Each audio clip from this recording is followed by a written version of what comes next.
Бәріңізге сәлем достар, сіздермен қазақша шахмат каналы. Және де бүгін мен сіздерге шахмат туралы 10 қызықты факт айтатын боламын. Бірінші факт: шахмат Үндістанда пайда болған. Екінші факт: шахматтың ең бірінші атауы чатуранга болған. Үшінші факт: шахмат 2000 жыл бұрын пайда болған. Төртінші факт: шахмат персиялық шахмат сөзінен пайда болған.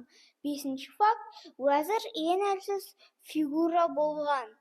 Және де алтыншы факт: адамзаттар электрондық сағаттар ойлап таппай бұрын адамдар шахматты құм сағатпен ойнаған.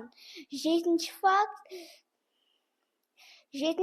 факт: адамзатта тарих туралы кітаптың екіншісі шахмат туралы болған.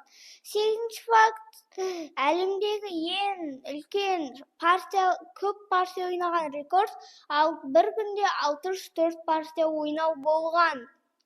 Қалған екі факты сіздер описанияда оқысаңыздар болады. Сіздермен болған қазақша шахмат каналы. Және де авторы қазақша шахмат